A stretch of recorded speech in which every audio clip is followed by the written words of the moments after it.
Seorang pria nekat memanjat papan petunjuk jalan di kawasan Jalan Jenderal Sudirman, Jakarta, Senin pagi. Proses evakuasi berlangsung dramatis. Agustinus Woro, pria asal Nusa Tenggara Timur ini nekat memanjat papan penunjuk arah di Jalan Jenderal Sudirman, Jakarta Pusat. Aksi nekatnya sempat membuat heboh warga dan pengguna jalan yang melintas. Polisi langsung bertindak untuk membujuk pelaku agar turun dan tidak membahayakan keselamatannya maupun pengguna jalan yang lain. Upaya evakuasi berlangsung dramatis karena pelaku sempat menolak turun. Sempat bersih tegang, akhirnya pelaku berhasil dievakuasi dengan melibatkan petugas dinas kebakaran. Selama proses evakuasi, arus lalu lintas di Jalan Jenderal Sudirman sempat terganggu. Dia naiknya ini kan banyaknya nggak tahu, saya pun juga datang, dia sudah berada di atas. Kemudian menurut informasi yang saya dapatkan, ini sudah sekian kalinya, dia sudah sekian kalinya melakukan aksi. Intinya dia melakukan penyampaian saran masukan kepada seluruh masyarakat lah.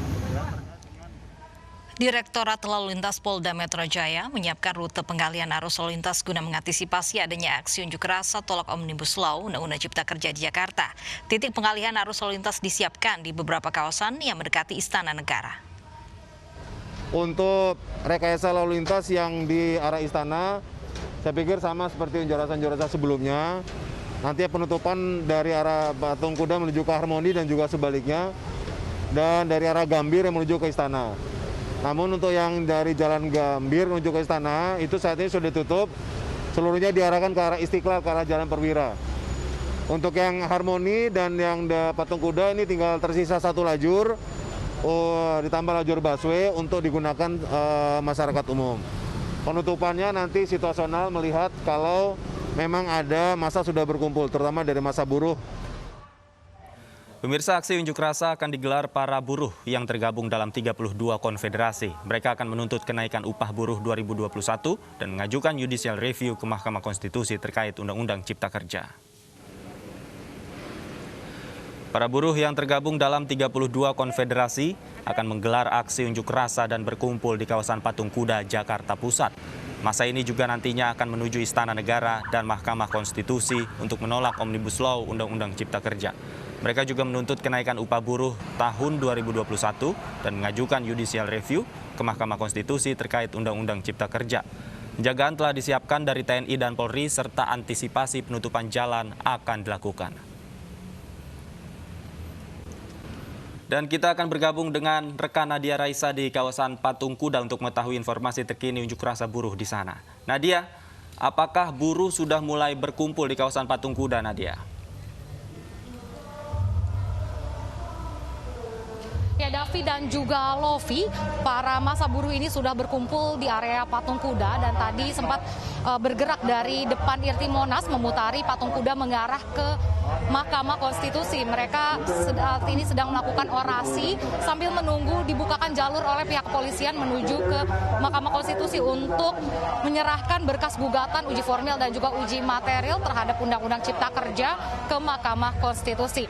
Di sini juga penjagaan ketat dilakukan dari pihak polisian, di mana jalan juga sudah ditutup menggunakan beton dan juga fiber barrier serta kawat berduri, yaitu Jalan Medan Merdeka Barat yang mengarah ke Istana ataupun sebaliknya.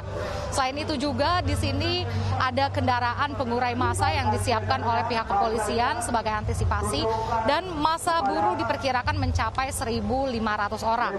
Massa buruh yang tergabung dalam 32 konfederasi ini menolak Omnibus Law Undang-Undang Cipta Kerja dan juga menuntut kenaikan upah minimum 2021 baik itu UMSP, USP, UMK dan juga UMSK. Dan juga mereka selain melakukan aksi unjuk rasa juga tentunya akan menyerahkan berkas gugatan uji formil dan juga uji material Undang-Undang Cipta Kerja kepada Mahkamah Konstitusi, dan jika pada saat penyerahan berkas nomor dari Undang-Undang Cipta Kerja tersebut belum ada, maka mereka hanya akan berkonsultasi dengan Mahkamah Konstitusi. Para masa buruh ini berasal dari berbagai kota, baik itu Jabodetabek, lalu ada Bandung, Cimahi, Cianjur, Semarang, Kendal, dan masih banyak lagi. Dan menurut Presiden KSPI, Said Iqbal sebelumnya sempat mengatakan selain aksi unjuk rasa hari ini, nantinya pada tanggal 9 November, para buruh ini akan kembali melakukan aksi unjuk rasa kembali di depan gedung DPR RI, menuntut dilakukannya legislative review. Selain itu, pada besoknya 10 November mendatang juga akan kembali melakukan aksi unjuk rasa di depan gedung Kementerian Ketenagakerjaan untuk menuntut kenaikan upah minimum 2021. Ya, Davi dan juga Lofi. Baik, terima kasih Nadia Raisa melaporkan langsung dari kawasan Patung Kuda, Jakarta. Sejumlah kepala daerah memutuskan untuk tetap menaikkan upah minimum provinsi di tahun 2021. Langkah ini berseberangan dengan keputusan pemerintah melalui Menteri Tenaga Kerja yang mengimbau tidak ada kenaikan upah minimum di tahun 2021.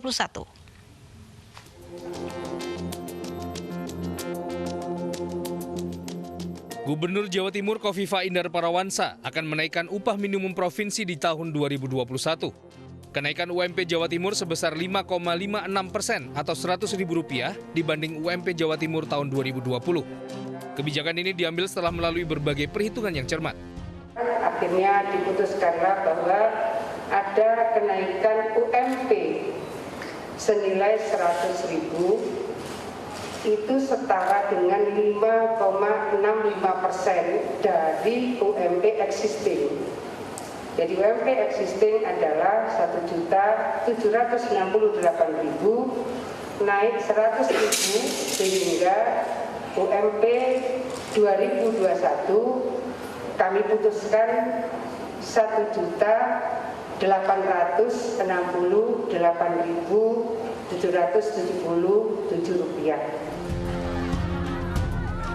Tak sendiri, Gubernur Jawa Tengah Ganjar Pranowo juga memilih tak mengikuti edaran Menteri Tenaga Kerja untuk tidak menaikkan upah minimum provinsi tahun 2021. Ganjar memilih tetap menaikkan UMP Jawa Tengah tahun depan sebesar 3,27%. UMP ini akan berlaku untuk seluruh kabupaten kota di Jawa Tengah. Nah, angka inilah yang kita pertimbangkan dari pertumbuhan ekonomi dan inflasi tersebut. Dan berdasarkan pada kenaikan 3,27% itu, maka UMP 2021 menjadi yang saya sampaikan tadi 1.798.979,12 atau naiknya 56.963,9. Sebelumnya, pemerintah melalui Menteri Tenaga Kerja mengeluarkan surat edaran nomor 11/HK04/10 tahun 2020 terkait penetapan upah minimum tahun 2021 pada masa pandemi COVID-19. Dalam surat edaran itu, pemerintah daerah diimbau untuk tidak menaikkan nilai upah minimum di tahun 2021. Artinya, upah minimum tahun depan akan disamakan dengan upah minimum tahun 2020. Menteri Tenaga Kerja berdalih, kebijakan ini diambil untuk memberikan perlindungan bagi buruh dan keberlangsungan usaha, serta mempertimbangkan kondisi perekonomian Indonesia di masa pandemi. Menaker mengklaim sudah 18 provinsi di Indonesia yang menyepakati surat edaran ini. Tim Liputan iNews melaporkan. Pasangan pengantin asal Lombok Timur, Nusa Tenggara Barat viral di media sosial karena mempelai pria disebut mirip dengan Presiden Joko Widodo. iNews Siang segera kembali.